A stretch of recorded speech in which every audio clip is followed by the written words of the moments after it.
Standby like Q's 2 through 33, sound 1A through 7. On deck, standby Q actors. Electrics, kill the blue run lights, please. Like Q 2 and sound 1A. Go. From Arizona Theater Company, this is Hang in Focus with your host, Sean Daniels. As someone that grew up in Arizona, it's a great way for us to share the work that we do worldwide. And featuring co-host Chanel Bragg. That is our responsibility, is to reflect what is going on in the world. Streaming live from the State Theater of Arizona. Let's do it. Let's really use this moment to re-envision our... Welcome to Hang in Focus Live with Sean Daniels. This is the new Arizona Theater Company. I'm just glad that you're here. On today's show, Sean sits down for a conversation with the winner of ATC's 2020 Latinx Playwrights Award, Eliana Pipes, ATC's own Playwright-in-Residence, Elaine Romero, and winner of ATC's 2021 Latinx Playwright Award, Rachel Lynett.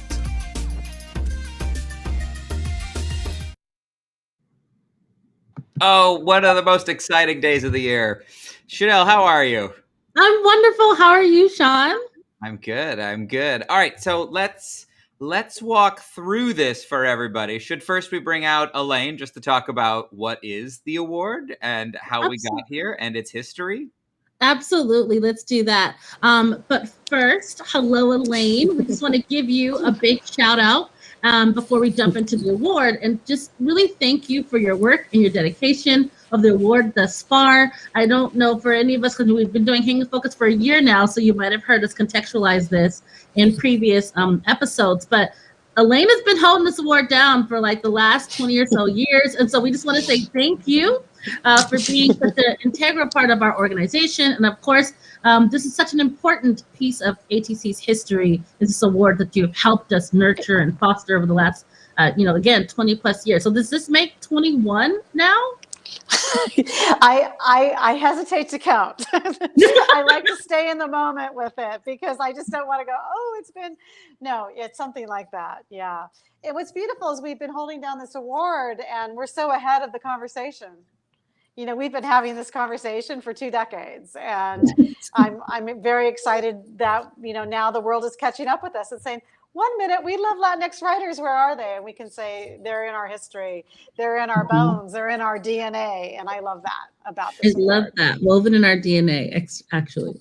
Well, and I think, Elaine, that's a real compliment to you because that's, representation is something that I believe in and Chanel believes in, but we didn't work here before a couple minutes ago, so you were pushing this forward for decades, right? In terms of when I think people were unsure if it was something we were going to support or who were we. You have always made this the front and you have made this your mission to make sure that these voices are not only lifted up, but celebrated. And, I'm great friends with Christopher Diaz and he totally talks about this as a game changer for his career, like that it opened up doors and it got him into places that he had not been before and people took him seriously and read his play a second time. And so, it's not just an award. I think for the right person at the right point in their career, it really changes what the future is for them. And that's thanks to you, right? It very easily, in the middle of that, could have disappeared. And you kept it going. Thank you. You fought for it. Yeah, one of the things that I really think is like, if a theater is thinking about a play, and then they see it wins this award, it just gives that little stamp of approval, like somebody gave this a national award. It's actually an international award, and we have had people from Mexico win. But this idea that, somebody else saw this play, and I think a lot of times it is the one little final push to get a play over the finish line. And that's us, we just push playwrights over the finish line. And I love doing that. It's like, I think generosity is a really important part of the work that we do in the American theater and holding each other up. And, I'm so proud of our playwrights over the years. And we only have a couple plays that haven't been produced yet out of all the winners. And I don't know how that happened, but that is to me just a beautiful thing. And just to think that so many playwrights have had their work transformed or been able to move into full production with really beautiful theaters because of this award, that just makes me feel like it's really worth the work that we put into it, and to give our stamp of approval and to know that these voices are now a huge part of the theater in the United States, that they're not some peripheral thing, they're not some afterthought, but they are integral to the United States. And that was the goal from the beginning, and that's what we're doing. I have to jump on in terms of historical context, because when we had one of our other staff members, Christopher Pena, on, he was sharing actual statistics of how even in 2021, how there's a lack of representation with Latinx playwrights. And I think the statistic he gave that was alarming to me, so it still hung with me, was less than 3%. So when you think about the history of this award and how long we've been giving it, and it's like, it's obviously improved from whatever it was before to 3% to now. And so that really does show how ATC in our history, and along with your support, Elaine, of course, at the helm, we've been ahead of the curve. And maybe we've been able to influence that to get to the 3% that it is. And we've been consistent. So you can imagine if more people are involved in that effort of really supporting and uplifting the work, how much we can drive that representation further forward. So I love to be ahead of the game, but then also this is a call to action to everybody that's listening, that we need to do more. We need to do more, because 3% is not nearly enough. Yeah, I mean, it's interesting when we talk about statistics, just my own reflection as a playwright, like the environment in which I've grown up as a playwright, in which I've put my work out into the world, and how playwrights have to ignore statistics and just keep creating from the heart. Otherwise, they would just give up in despair. And I think that giving an award to a playwright is saying, don't despair. We see you, we hear you, your voice matters, and you have a sound, and we want everybody to hear that sound. And I think that's what this award does. Well, we're not by ourselves today, are we? We have some friends. The waiting room is full of people. So, Sean, if you'd like to introduce our first guest. Well, which order do you want to bring them out in? I think Eliana. Okay, go ahead. Eliana, our winner from last year. Hello. So, welcome to the show. Now, here's what's exciting. You were on with us last year, right? We all loved your play. We left being like, I hope a lot of people do this play, right? That's how the conversation ended. Where is that conversation today, 1 year later? 1 year later, I'm so happy to say that there is a world premiere of Dreamhouse on the books. It was the winner of the Alliance Condado Prize, and so it's premiering in Atlanta, and it's going to be a co-production with the Alliance, Long Wharf, and a third regional partner that has not yet been announced, and so I won't blow the secret. But the play is headed to production on the stage. That is amazing! Congratulations! That's so amazing. And we are so excited. Yeah, and I guess maybe we could give some context. How often do people think like a play gets written, wins an award, and then gets a multiple city world premiere? That happens. How often would we say? Never? Barely ever? It doesn't happen very often. This is the first time it's happened this rapidly after the award has been given. Eliana is a first. Yes. Well, and that's a testament to how good the play is. So the play we're speaking about for everybody in context is her beautiful work, Dreamhouse, which I actually got to use. I was in a cohort meeting yesterday, and we were talking about how you assert value. And transgenerational asserting a value. And I was like, oh my gosh, there's this amazing play that really hunkers down into that very respect and talks about the beautiful relationship between these two sisters. And so do you mind giving just a little bit of a synopsis for our audience about your beautiful play and what it entails? Sure, thank you. It's so meaningful to me that you brought that up in another space. Thank you. That's so kind. I was encouraging them to check out the workshop whenever we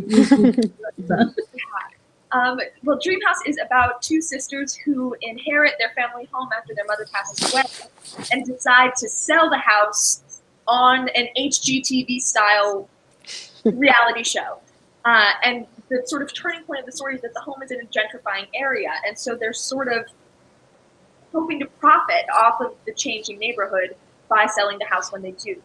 And so there's a lot of sort of big questions about culture and capitalism and the sort of changes that we make and the relationship that the sisters have between each other, and then also with the gaze of this camera and this TV show that gets sort of increasingly more surreal and unhinged as the play goes on. It's beautiful. Thank you for that. I love the play, and House has a money sign for the S. Yes, just for those who are Googling, that's not a typo.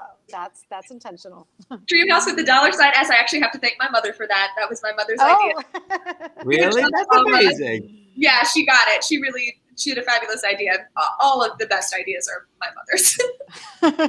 And what's great about this place, it's also transcendental. So I feel like you literally could keep it in its vein as a play, or Netflix could call you tomorrow, and it could also be adapted. I mean, knock on all the things. So that's a testament about like how it could cross so many different platforms. Like I just remember reading it, and I was like, yes, this is incredible. I love it so much. So thank you for submitting to us. So when is first rehearsal of this amazing national tour of goodness that's happening? December 28th is first rehearsal. I think it's weird. It's right around the corner. Yeah. Yeah. In theater terms, that's like tomorrow. Like theater doesn't do anything quickly. Yeah. And in the academic terms, that's the end of the semester. That's right. Yeah. We have a whole life between now and then. Yeah, wow. Have you started to see mock-ups of like the set or costume development or anything that's like got you so like geeked, because this is the first time you're seeing your work like actualized? So yeah, there haven't been any. We've gotten like little stage breakdowns. It's fun because we have to figure out something that works for all three stages.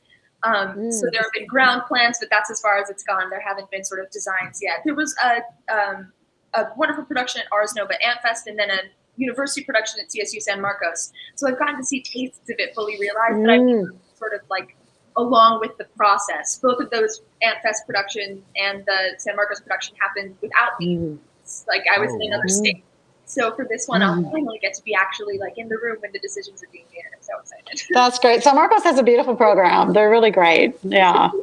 And they have a long history of recognizing Latinx writers too, which is really cool. Yeah. Wow. Who's directing? Lori Woolery.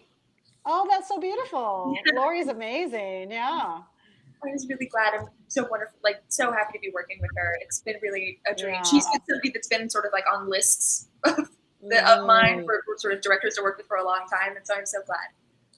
I'm so glad too. That's really great news. You're in excellent hands.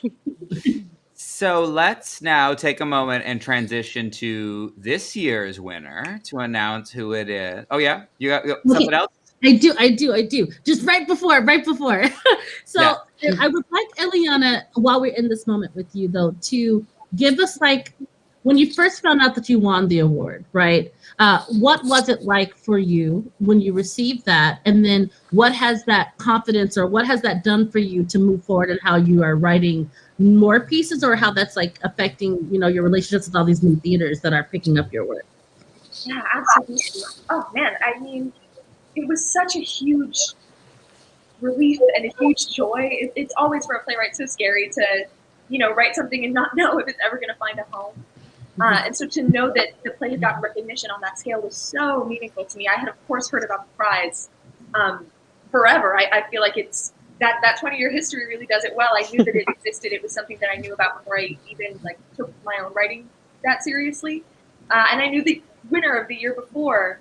And so it was such a thrilling moment, especially because I found out near the beginning of the pandemic. And so it was at this moment when sort of it felt like all the wells of theater had dried up and like there was going to be no theater world to return to, which of course thankfully was not true. And it was before Zoom theater and all of these sort of innovations that have come forward. But in that moment, it felt like the whole theater world was shutting down. And the prize really felt like a lifeline. Like, there is a future for the theater, there's a future for this play. There can be a future, around writing like that and like mine. And so it was really, really incredibly uplifting and wonderful to hear.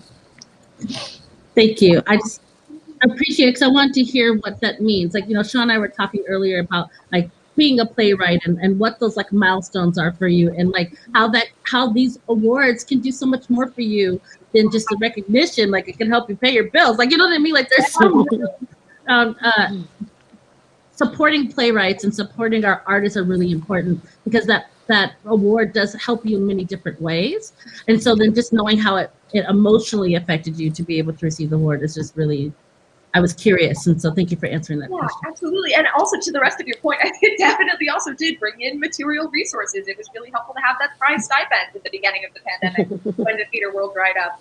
And, you know, the recognition of a national award, especially one with such a recognizable name, especially one that playwrights like Christopher Diaz have won, you know, being able to be on a list with people like those people as an early career writer is so valuable. And so, yeah, you know, in addition to just how marvelous it felt at the time, it also really did tangibly impact the way that my play was being talked about, because suddenly it was like multiply award-winning Dream House and not just like this little play that I was holding on to in my first year of grad school. Mm-hmm. Wow. That's and beautiful. First year of grad school, you're already like award-winning. That's what's up. Dream House was the first play that I wrote in grad school. Wow. Yeah. That's wonderful. Well, so You know- sorry, Sean. Thank you. I just No, wanted that was the best part of the show so far. I'm so glad that you did it. Yeah. But we do have other exciting guests that are on today. Before we bring out the winner and we officially pass the crown over from Eliana to Rachel, I would like to bring on one of our wonderful panelists, Tiani. So please come on out. Hello. Hi, Tiani. Hi. And I would like Elaine to kind of talk about how our relationship blossomed with Tiani and what it was like being a part of the selection committee. And so I just wanted to give you this opportunity and then give you an opportunity to talk about why you love Black Mexicans so much. And then we can definitely bring on Rachel after that. Okay. Great. Well, I met Tiani online. I believe it was a Facebook group called Theater Folks of Color. Mm-hmm. And Tiani's partner had an opportunity at the U of A to have a job. And Tiani wanted to know what theater life would be like. And we just connected immediately. And I expressed to Tiani, I don't know how early on we got on the phone and we started talking about what theater was like in Arizona. And Pretty from the quickly. second I met Tiani, I wanted to include her in our world here at ATC and beyond in our community here in Arizona. And it's just been, I feel so fortunate that Tiani came here. I hope that it all pays back that I told the truth, because I really value her so very much. And she's just whip smart. And I really have enjoyed her feedback on reading with us at ATC. And, yeah, you talk now. No, I love that you're blushing. That's so great. But thank you for moving to, Arizona and then jumping right in. Well, I think Tiani was still not that- even here yet and reading, right? Yeah, that's true. Yeah. I started reading before we even got here. I was like in between packing boxes. I'm like, she's like, Trey, you have time for a few more. So I'm reading plays. And it was great. It was a great welcome. I was already feeling like I was being welcomed into the community.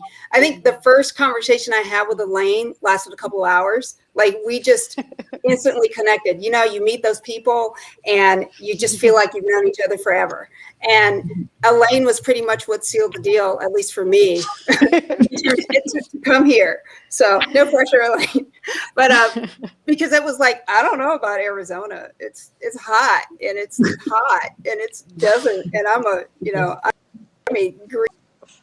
green plant person.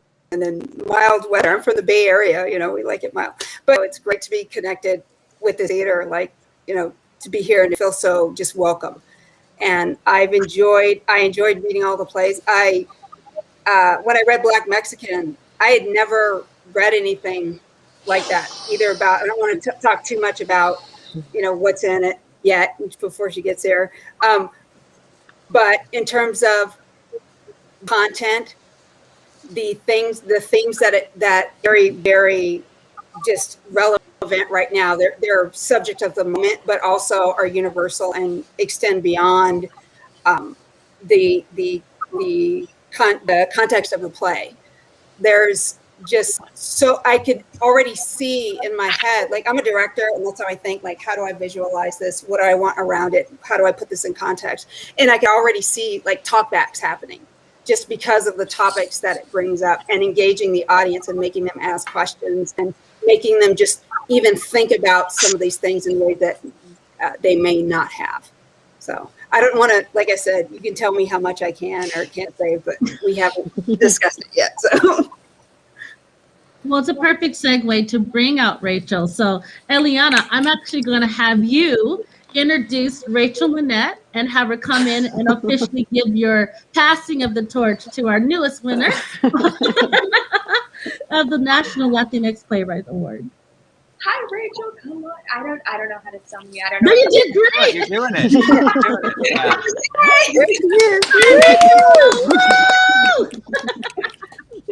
Yeah. Congratulations to you. We're so grateful to have you on. Just so our patrons get to know you a little bit better, Rachel, if you don't mind doing just like a brief little introduction to who you are and the kind of writer that you are, some of the works you've done, so we can just celebrate you for a moment. Yeah, thank you so much. I'm so happy that Black Mexican resonated so much. I was sitting here listening to Tiani, and I was like, don't cry. She hasn't even gotten specific yet. I am Rachel Lynett. I'm a playwright mostly. I do a little bit of everything like most theater artists, but I'm primarily a playwright. Some other plays of mine, Apologies to Lauren Hansberry, U2, August Wilson, I forgot the own title of my own play, and Well-Intentioned White People. So yeah, I've got like a wide range. I tend to write about identity and politics and queerness. I like to say that I like to write about complicated, messy women of color who make the wrong choices. And that's something that I've always been very drawn to. I don't like saints and I don't like villains. I like people who are complicated. And so that's what I like to write about. That's beautiful. Thank you. And I think that way to go into what your play is about, because it does really encapsulate all of those that you have shared. And so for everyone, just giving like a quick little bitty synopsis of Black Mexican and what it's about. Yeah, I'm so bad at trying to talk about what it's about because it's so personal. But Black Mexican, what starts off the play is a student questions whether or not professor is Cuban or not. And then that launches into the discovery of who gets to be included in Latinidad, who gets excluded and why. And so we have characters Dominican and Haitian. We have a character who's Belizean, who's trying to figure out, does she count? Does she get to be included or not? While also having a character who we're trying to discover, is she actually Cuban or is she lying? So that's Black Mexican, as vague and quickly as I can do it. No, that's good. You don't want to give it away. You don't want to give everything. Yeah. I think it was Edward Albee who used to say, I wrote the whole play, so I don't have to synopsize it because the whole play is what the story is, actually. And he used to like say that in a really snippy way, and everybody's like, okay. But there is something, there's a reason you articulate the whole story, and it's so beautifully told. And, you know, when I saw what had happened with Jessica Krug at George Washington University, my first thought was, I should write a play about this. And then my second thought was, no, I shouldn't.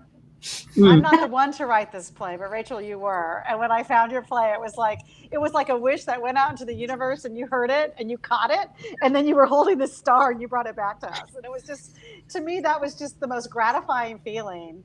Like, you know, I knew that play had to happen, and there you wrote it. It was just insane and just so beautiful. Thank you. I was so mad. So I was catching a star on fire. It was that wrote it. But yeah, thank you so much. There's a lot of passion. You can feel it in the writing. I mean, I liked your note even at the beginning of the play. I wrote this in one day and what it was about. And it's like, uh-oh, somebody's in trouble here. You wrote it in a day? That's amazing. I wrote it in a day. I was real mad. Wait, so like start to finish, you got up in the morning, you sat down to write, and by the end of the day, you had a first draft? Yeah, I typically write pretty fast, I should go ahead and say. It usually takes me about a day. I wrote this one in 8 hours. I just kind of sit in a corner and surround myself with snacks and angry eat while I write. Yeah. I love it. So it's great for our audience. Like, new plays are in all different moments in their life, right? So like, where is your play today? Is it really fresh at the beginning? Have you had a couple of readings? Do you feel like it's near the end? Where do you feel like it is today? I feel like it's I'm a writer, so I like an analogy. I feel like it's not near the beginning. We've been on this trip for a while, but there's still about 3 more exits before I'm home, before I'm ready for production. And so it has been developed a little bit. I really want to keep exploring. For me, what's really important to look at right now is character development. I really want to make sure that the character, whether or not we're questioning whether or not she's Cuban, that you don't immediately hate her. So that's something that I'm really trying to explore. But also, there's a complicated sister relationship in the play as well. And so I feel like I've got the beats out. And right now, it's just really making sure that no actor comes to this play and is like, well, the playwright hates me. I feel like as an actor, I have a role that's complicated where you can find the morality. And so that's what I'm making sure is there now at this point. So I've got 2 more exits before it's ready, I think. Like us not knowing until we have to know is what I'm hearing. And I love that as a thought. That's a beautiful thought. Like how you sustain the intrigue and how you sustain the mystery. That's a beautiful question that I think you're sitting with. That's really cool. I would like to pose a question to all the playwrights in the room, which I believe is Elaine, Rachel, Eliana, Sean. Tiani, do you write as well? Not yet, but I'm kind of inspired to write because of reading Elaine's work and reading Rachel's work and all the other plays. But no, not as of yet. Well, and me neither as of yet. Sean is always trying to make me write my life story. So I'll be a playwright sooner or later. But no, I just want to pose a question because 8 hours seems like such a short amount of time. So I would like to see what are all of your processes like? How long have you worked on a work that you've been really passionate about, and how much time do you typically know this is like the first draft? I'm super impressed by 8 hours. Rachel, you're so cool. I think that's amazing. I feel like it's, for me at least, varies process by process. Like, I think that happened to me once, that I had one shot experience at the draft. Dreamhouse I wrote in 3 weeks because it was grad school, and that was how they decided to roll it out. They had us all come in on the first day with an idea, and we were all like, here's my idea, I'm so excited. And they were like, amazing, it's due in 3 weeks. That's what you get. And so that play came out really quickly because of the deadline. But then it took a lot of rewriting, and it was a long time before things emerged. It's interesting to hear you, Rachel, say that you feel like the beats are there. Funny enough, in all of the versions of Dreamhouse that I ever wrote, the structure never changed. Like, scene by scene, what happens in each spot. Like, I feel pretty drawn to structure intuitively as a writer, and like the basic structure never changed. But Sister Space didn't come about until draft 7. So like devices came later, but the shape of it never changed. So cool. Yeah, I mean, it's interesting. Like, I would say I do 1 to 3 days. I do it pretty fast. And what I normally do is I realize that the play has a sense of continuity when you don't break the time, and that it has a conversation with itself. And that what you're trying to do, if you do take a break in the middle of writing a first draft, is get back into a conversation that you're not in anymore. And so you have to find a way to like trick your brain into the moment. And so the trick for me is not looking at what I wrote before, which is really terrifying. Because what playwrights will do is they'll rewrite the opening like 50 times. And then they've been polishing the opening and blah, blah, blah. And then all of a sudden they're in an analysis mode when they're still supposed to be in a creative first draft mode. So what I try to do is say, I'm not allowed to fix anything, change anything, go backwards. It's only moving forward. So as long as I can trick myself into that, I can have a couple days to get that draft.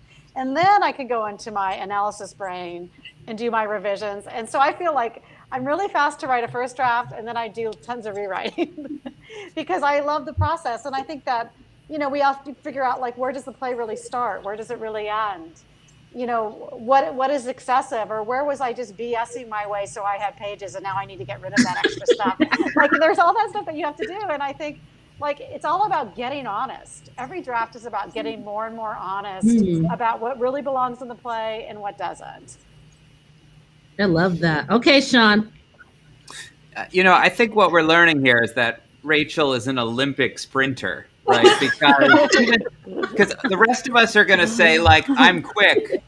And I'm quick as in it takes 5 days. Like 8 hours is, you know, impressive. But, you know, I guess for me, it's like, even though I feel like I'm quick, there are like weeks of working it out in my head. And then when it's ready, it comes out quick. But I think it takes a long time of trying to figure out, what am I trying to say? What am I terrified of actually writing? You know, what's the version that I think everybody would like, and then realizing that's no good. Like, what am I actually terrified to be able to put out there? And then when I'm a little nervous, then I think it comes out, and it comes out quick. But 8 hours that's a whole other, like, I'm JV, and that's varsity right there, going at those speeds to be able to do it. I think the subconscious like writes the play, and then you just go and pick it up. Yeah, well, like I that's think what by I the feel time like you sit down to write a play, it probably already exists somewhere. Yeah, and it's really just like tapping into the story, tapping into what's already there. I mean, I always think that like I had one experience one time that was really crazy where I was on a residency to write a play, and I was really exhausted from another residency, and I sat down to write, and I saw the play typed out of the corner of my eye. Wow. And I was like, I don't know if that's some dead playwright taking advantage of me, but I'm just gonna. So I did it that way. I did the whole play, just taking dictation.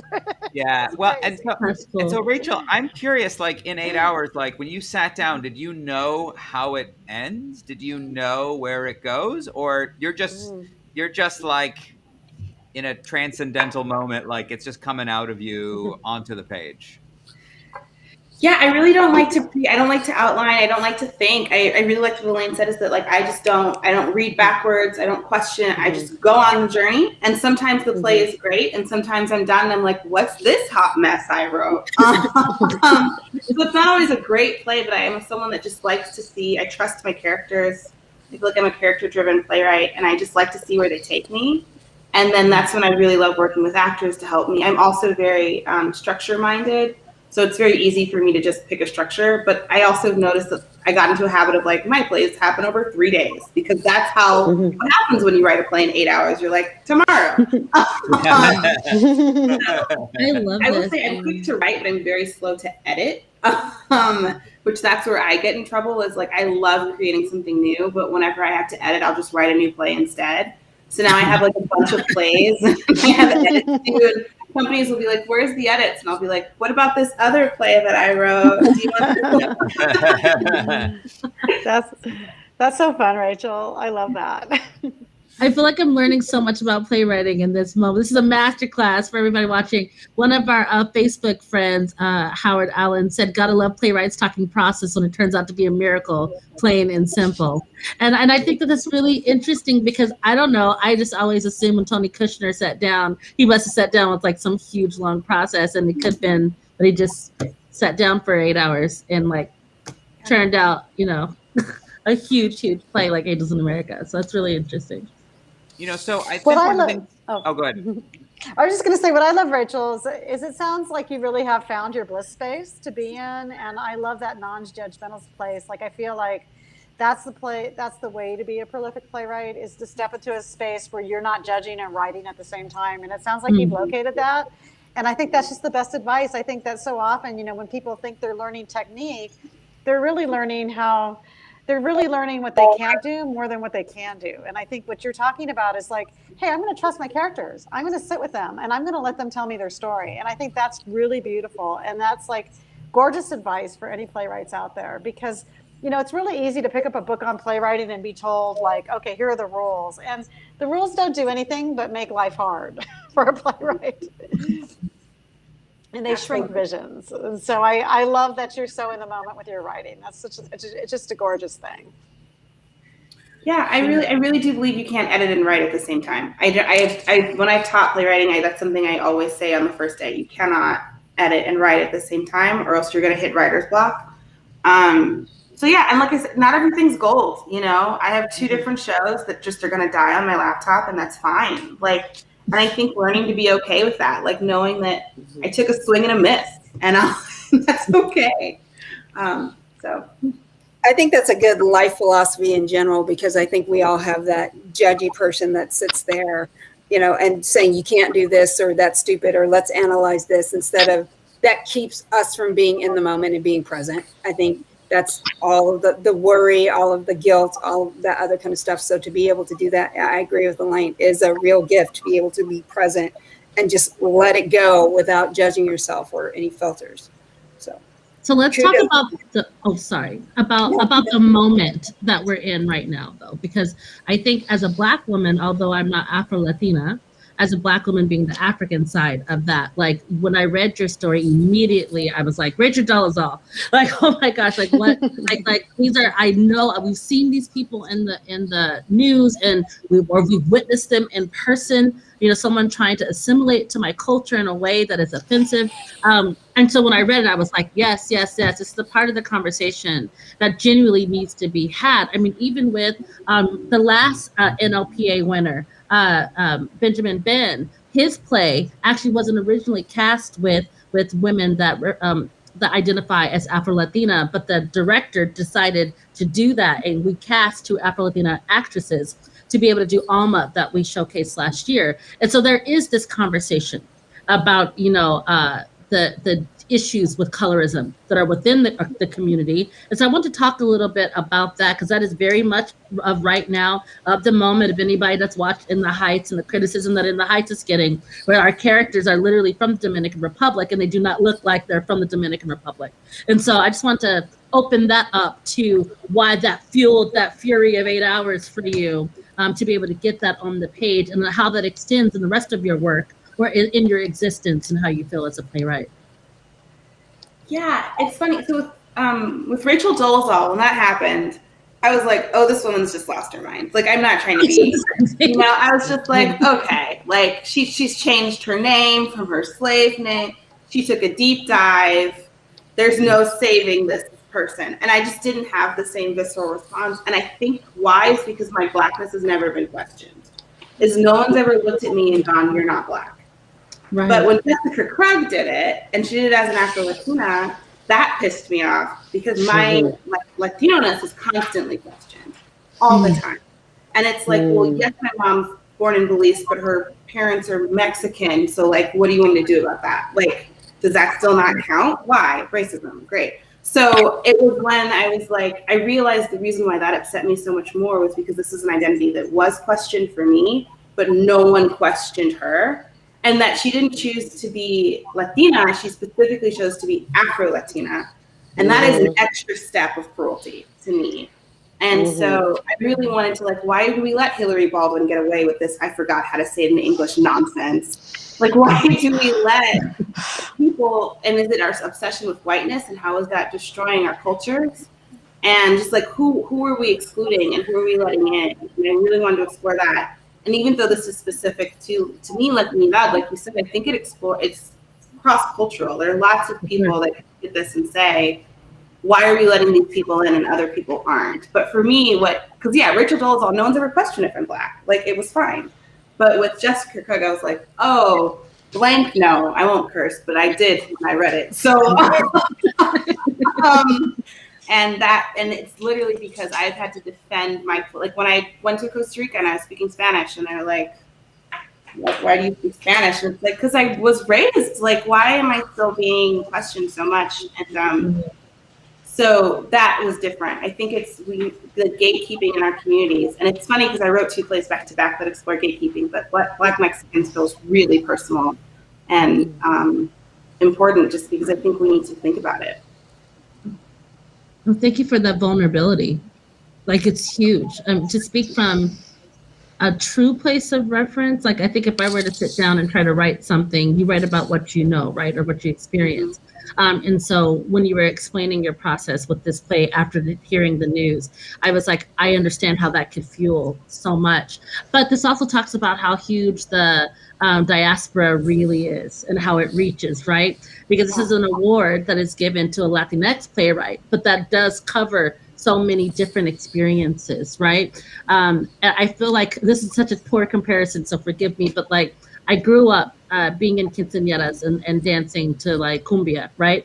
And then when I got old enough to go to the clubs and go to the salsa clubs, I tried to dance cumbia to salsa or merengue, and you can't do that. It doesn't make sense. So I remember like being schooled, a young 19-year-old Janelle, that like the Latinidad is so different. And like with the Dominican Republic, like, you know, bachata is their dance, you know what I mean? And like, and why is it specific to this ethnic group? And I was just like, oh my gosh. Like, I felt like my world had opened and it was through dance, right? So the power of theater being able to change and communicate that and show those different stories and why they're all still under the same umbrella, but uniquely beautiful and different. I'm just applaud you for your work, and more playwrights, I just hope, really emerge that are willing to have this conversation. Thank you. Yeah, I really felt like when we received the play, it was such an important conversation that was already happening in the Latinx community. And just to see how your play hit that moment, you know, how anti-Blackness in the Latinx community is an ongoing conversation that has been, you know, obviously heightened during this pandemic. And I was like, oh my God, this play is just so perfectly meeting this conversation and a human experience and a story that, you know, is so ignored and needs to be seen. And so I'm so proud that we could recognize it and expand people's idea of Latinidad, that Latinidad is not a monolithic thing, Right. that it's, you know, and I think that that is what we want to say. And I just feel like by supporting Black Mexican, we're really saying we see the breadth of Latinidad. And, you know, I was mortified by her story as well, but it was different than your mortification, I'm sure. Like, I can only imagine how frustrating it would be to feel like, what, I'm not seen, but you're going to see this person who's a fake. That's crushing. And what a place to write a play from. What a fire. I love it. I just love that you just took the step of writing the piece and trusted your characters and their complexity and their messiness and all of it. And also, like I spoke to Eliana's piece, Rachel, I also see this piece being something that could be picked up as a series. You know, I'm like, Netflix, do you hear us talking to you today? We have two beautiful playwrights that you have more than, and but if you do get picked up, you're welcome, right? Because you said it. Right, but like there's such like, I love work that can transcend many platforms because that's how you reach a larger amount of people. I mean, I think theater is very personal to me and very specific. I tried to do film. Film is not really my bag as an actress, as an artist, that being part of my artistry. There's just something about theater that speaks to me in a deeper way than film ever could. But just knowing, though, that your work could expand across multiple platforms, that gives multiple people access to what you're trying to say, you know, and really hearing your message. And so I'm just really excited about what the history is for both of you and your pieces and what that means as you move forward. You know, I'm excited for all the conversations that this is going to start for everybody who comes in contact with it. Rachel, do you have specific like questions that you hope people are living with after they experience your play, whether in a workshop or in a production form? Like, what are you hoping on the ride home?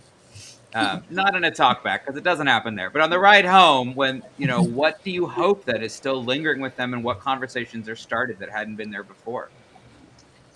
I really hope, it's funny because it has started in some of the talkbacks have gotten interesting. They've gotten very interesting. So I really hope that, like, access to culture, who has access to culture, what does that access look like? What happens when it's not your culture? What I think something I have thought about a lot is, like, and it's been said already, is Latinidad represents, like, what, 40 countries? Like, that's a lot of very, very different countries that are all fitting under this one umbrella. Like, and that's something that I really want to talk about. Like, do we count are Filipinos Latino? Like, that's kind of brought up towards the end of the play. Like, how are we defining this? And are we defining it fairly? Are we using a colonized definition? So I really hope that those are the conversations. I do not have answers to those questions. And I feel like many people are like, answer them. And like, I don't know. I didn't do this. But that's what I hope, is just who has access to culture, and thinking about maybe some cultures that we think we deserve access to that we don't. And exploring that as well. Yeah, that's interesting. Like, there is definitely a movement to dismantle the concept of Latinidad as a colonization and as a thought like that. And it's interesting, you know, I have appreciated the unity of the concept of Latinidad and, you know, and the relationships that I have forged as a result of that. So I'm not ready to have the dismantling conversation in this moment. You know, I don't know what would happen to our award, you know, to this particular endeavor that we do here. I'd rather just keep expanding our perceptions as opposed to saying, you know, throw the whole thing out. That's where I am, at least. Yeah. You know, I agree. Okay, sorry. Okay. One of the other kind of just something in the play that I noticed and was so happy to see, and I don't see it enough, is the normalization of a queer relationship, where it's just, that's where it just happens to be. And there's no like, and now we're going to, yay, we're gay, or it's all about the struggles with, you know, all of this. But like just having that be the thing and having it be, oh, you know, it's not talked about. It's not something that we need to focus on or have it be a separate issue. And that was really beautiful to see, and just a way that you get people to start. I mean, I talk about that kind of thing and what I want to do in my work, and having these things that are seen as issues or as identities just be normalized as these are people and this is their lives, and their focus is not on one tiny aspect of their being, of who they happen to be. So I want to thank you for that. Yeah, I try to make that the standard in my play. Queerness is the standard. Usually it's hard to find a straight person. So just because I feel like a lot of plays, it's hard to find a queer person. Well, like you said, it's not all about queerness. And so I decided to flip it until that changes. But thank you for pointing that out. And I love the problem you give them. It's a great problem.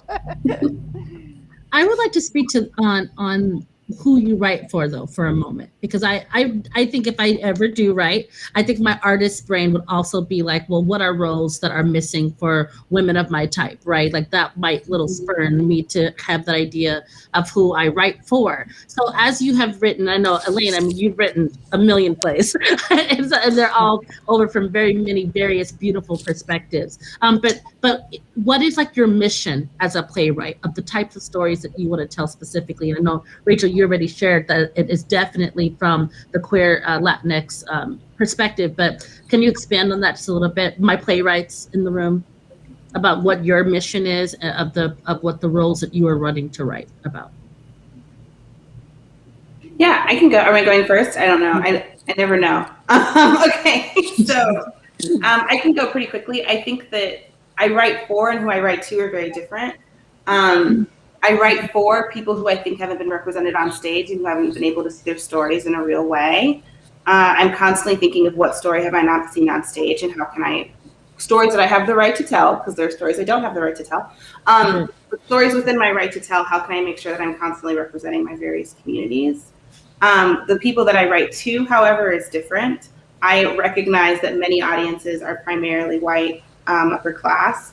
And so what I like to say is that if you walk around the world comfortable, I want my plays to make you a little bit uncomfortable. But if you occupy the world as someone who's usually uncomfortable, I want you to be comfortable for a moment. So I try to make it my plays where I'm constantly challenging the majority while giving a safe space for people who spent so much time being uncomfortable. I love that. Thank you. That's beautiful. And then after, when we go through this, I do want to hear about these scandalous talkbacks that you mentioned. Yeah.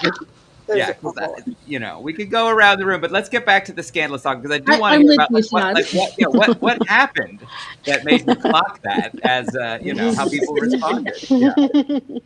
Wait, do you want to hear about that now? Sure, yeah, let's do it now. Let's hear about it. Now I want to know. Yeah.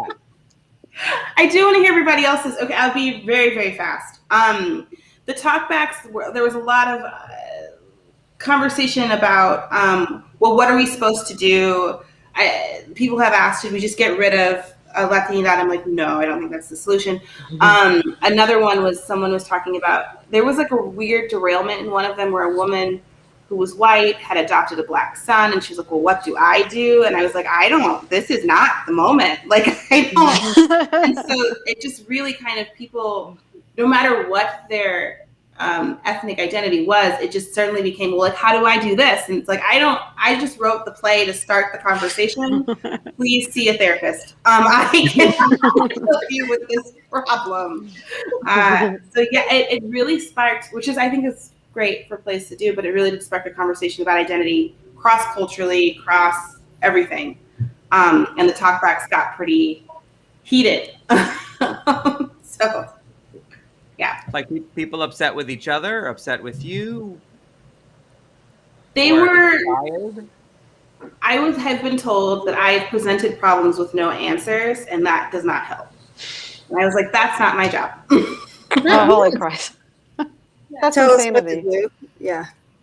Oh, Yeah. and one other thing that I loved about it, and I think just because there are a lot of people, especially when you're speaking of people who are of African descent, is to focus on someone in the play has been in jail, or someone in the play is a recovering alcoholic, or comes from a broken home, and the focus is on like all of this trauma that becomes kind of a central piece. And these are a bunch of women in education, Right. and not not teachers at the local hood school, but who have who all have advanced degrees, who are all respected in their fields and in their communities, and that's also normalized. It's not like you're the first Afro-Latina professor of art, and it's like, oh yeah, working on a grant and getting all of these things, that they are just respected people in their fields, because they're all respected people in their fields, and they're accepted as such, and there's no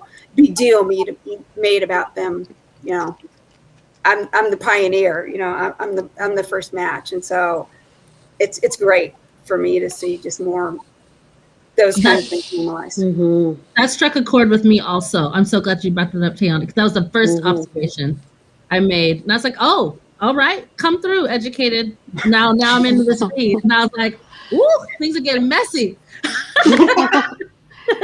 Yeah, I mean, it's awesome. It's just so awesome not to be thrown into those other spaces, and to just be in the space of these folks and have a different experience, and not write to people's expectations. I think that's what you're doing, and I think that's a really powerful move. So let's say that you're watching this and you're an artistic director or a literary manager, and you think like, Rachel sounds amazing. I would love to read more of their work. How does one do that? All my plays are on New Play Exchange, the ones that are allowed to be.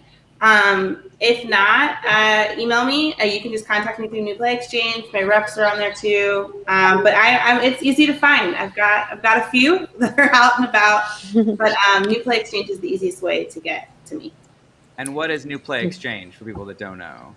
It's a database that everyone should go to now and pay the $10 a year. It's cheaper than Netflix. And it is full of brand new plays with amazing new playwrights. Many of whom are just, it's the best thing. It's Netflix for playwrights, I think, is the best way for somebody to know. And you get to just download plays and read them and recommend them if you love them. And like I said, it's not expensive at all. $10 a year is. It's nothing. I think you should also mention that you have your own, webpage. I do. I do have a website. It needs to be updated. It's RachelLynett.com. I will update. I Googled you. Thank you. I also have a website, and you can contact me there. Yeah. I think your website's great. I also looked you up. It's a beautiful. And it needs to be updated because I'm writing, right? I love that. What a great excuse. Wonderful. Okay, so as we get closer to wrapping up, because we're only doing it for, so I'm going to give Eliana and Elaine a chance to answer the question. Who do you write for, and what is that part of your mission statement? I'm so Rachel. I really want to read this play so badly. It sounds like we have a lot of overlap. I'm mixed. I'm Black, white, and Puerto Rican, and so a lot of that sort of like fringe identity categories, different things in different spaces, like lots of, so much of what you were talking about really resonates with me, of course, from a different inflection point, but like, I really am, I want to read the play so badly. And I'm also queer, and all of those communities are also sort of like part of the matrix of what I'm interested in my work. I write a lot about class and capitalism and the relationship between upward mobility and culture, like attachment to culture, investment in culture, abandoning culture, embracing culture conveniently, all of those sort of like everything in that constellation. And I'm always interested in, like we've all been saying, sort of putting more folks on stage that we don't typically get to see on stage. And lately I've been really interested in telling sort of writer stories. During the pandemic, I found myself craving hopeful content. I don't know what you were saying, Tiani, about not wanting trauma at the sort of core of marginalized identities to always be the thing that is being presented first and foremost really resonated. I loved that point, and I think that's also something that I think I'm much more invested in. Like identity as a point of celebration and opportunity and connection rather than a point of. It's wonderful. Thank you so much. And Elaine? You know, I'm so drawn to like living in two worlds and what that is, and how my point of view and how I see the intersection of being Mexican American and this bigger world in which I swim, and how often I feel like I'm in a different place, and how I have a foot in both countries. And it's interesting, you know, I would say my work really started there, but as it has evolved over time, I've really become a playwright who just wants to tell the truth and be brutally honest and about what I see about injustice. And I always feel like the Latino point of view is there because I'm me. I don't have to like put it on any way. I don't have to say it has to be this.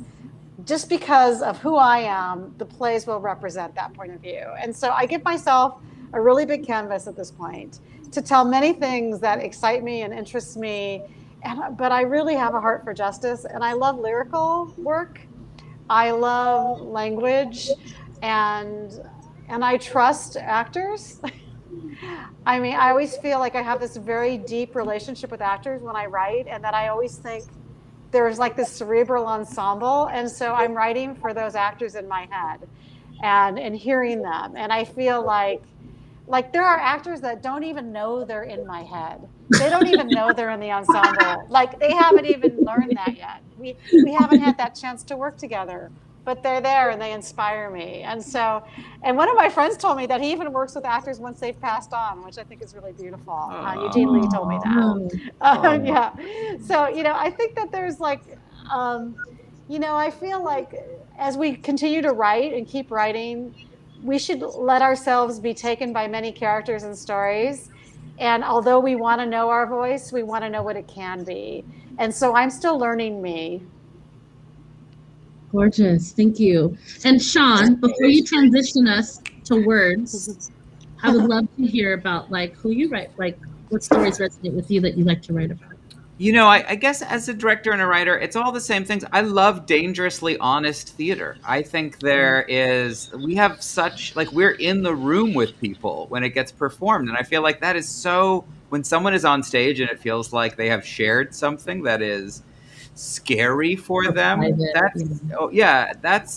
that's our medium's advantage. That's not a TV thing. That's not a film thing. There is somebody on stage and you really feel like, this moment is scary for all of us, but mostly for the person who's sharing it. So I always feel dangerous honesty is my favorite thing. And then there's a quote that someone said to me, if you want to write a good play, write something that you don't want the audience to know about you. And if you want to write a great play, write about something you don't want to know about yourself. And I feel like that has always stayed with me in terms of like, that's the scary, messy stuff we respond to, right? Because all of our lives are a hot mess, you know, and so just to be able, when you see someone on stage that's really truly going through that, you're like, oh, okay, I'm with you. Yeah, this is, and that's why I love, you know, Rachel's writing, and I love what Rachel's saying about writing messy characters. Like every single person in my life, in my real life, is a messy character, right? So when I, you know, including my 3-year-old daughter. So, you know, so when I see people on stage that are that way, I feel like that's what theater does, right? That's like, you feel a little less alone in that moment when you see someone who has anything close to what that is. And so that's why I feel like Rachel has done so beautifully, and I can't wait for the world. That's why I want everyone to go to her website. That's why I want her to update her website and then everyone to go to it, so that more people can be able to get in touch with that. Because I feel like, for me, that's what theater is about. That's what makes it different from anything else. Well, you all have been such beautiful guests this wonderful Friday afternoon. Thank you for taking time to come and spend with ATC. As you can see, the note section is blowing up. People are loving this conversation because I think it's real. And to also hear your process and to hear why, what makes you tick and what makes you playwrights. And thank you for all the jumping in. And thank you for just being here. So with that in mind, we always have our guests leave us with a word. And I know that Eliana knows this because Eliana did this last time. We're ask all of our guests to leave us with one word that resonates with you right now, in this moment that you're in, either here with us on Hang in Focus today or in your life in general. So what is one word that is resonating with you as you move forward? And I'll actually start with Tiani. Oh, wow. Can I have a second? There's so many words. I've got like 80 in my head right now.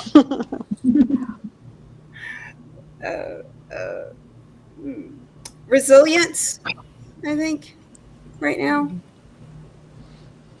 Yeah, I'm just going to leave it at that.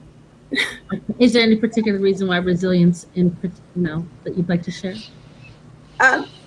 It's been the ability to be able to adapt to all of the things that life throws at you, and to keep going and to learn from that. It's like I look at the scars in my body, and they all mean that I've overcome something. I've overcome something hurtful and painful, and so it's like I wear them. I've got plenty, and they all or bruises or anything that kind of like, you made it through that. You can keep going. You can do those kinds of things. So I think, yeah, that's where I am right now. So. Okay, I'll call on you, Elaine. Oh yeah, I say expansion. Rachel expands with Black Mexican what people need to know about Latinidad, and I say that with such gratefulness. Expansion. Let's keep expanding into who we are. Let's not write to other people's expectations. Let's write from our guts and our truth. Thank you. Eliana? I think my word is uplifted. This was so fun. I really loved hearing about Rachel's play and meeting everybody. I really uplifted. Wonderful. And last and certainly not least, Rachel. Our winner of the award and our guest of honor. I think my word is community. I came to theater because I was looking for one, and today has been a great reminder of that. I'm really excited to read Dream House. I haven't read it, and I will immediately. We'll definitely swap. But I'm thankful for the community that is here, that I've been here, and just knowing that I'm part of a larger theater community as well. Wonderful. Well, thank you all so much for being on the show. Congratulations to both of you. We're honored to have you to let us be a small part of your plays, and we can't wait for all the success that's happening with them. Thank you. Thank you. Excellent. All right. Thank you, everybody. We'll see you next week. Now on to the call board. Call board for August 13th to August 19th, 2021. Hi, I'm assistant digital producer Alex Hollis, and thank you so much for joining us today, where Sean sat down with Eliana Pipes, Rachel Lynett, and Elaine Romero. Be sure to join us next Friday, August 20th at 4 p.m. Arizona time for another exciting guest on Hang in Focus Live. Now let's hear from the Giving Corner. Take it away, development. Hi, everybody. It's Paula Taylor, the Chief Development and Marketing Officer here at Arizona Theater Company. Today on our Giving Corner, I wanted to send a huge thank you to the H.S. Lopez Family Foundation for their generosity and support of our education programming. After a year and a half of no in-person education or theater for that matter, we are so thrilled to be able to use these funds to continue to engage our community of educators and of students. We still look forward to seeing all of you at the theater in the fall. And again, a huge thank you to the H.S. Lopez Family Foundation. See you next week. Thank you so much, Paula. Now it's time to find out what's happening at theaters around Arizona. All right, this week, let's head up to Phoenix. Starlight Community Theater is bringing us Footloose. This in-person event will be available to view until August 22nd. Check out more at starlightcommunitytheater.com. In partnership with the Marshall Chair Borderland Poetry Series and the ASU Center for Imagination in the Borderlands, Palabras Bilingual Bookstore is hosting a free virtual poetry workshop this Saturday, August 14th at 2 p.m. AZ time. To sign up, email info@palabrasbookstore.com. Now let's head down to Tucson. Live Theater Workshop is bringing us the Standby Lear. This in-person event is available to see through August 28th. You can learn more at livetheaterworkshop.org. Museum of Contemporary Art in Tucson is bringing us Pia Camille's 3 works. COVID-19 protocols are observed, and you can learn more at mocha-tucson.org. And if you enjoyed today's conversation, please tell a friend, pass it along, like us on Facebook and Instagram, subscribe to us on YouTube, ring that bell so you can be notified when we air live and to see our latest content. Have a great weekend, everyone, and we look forward to seeing you next week.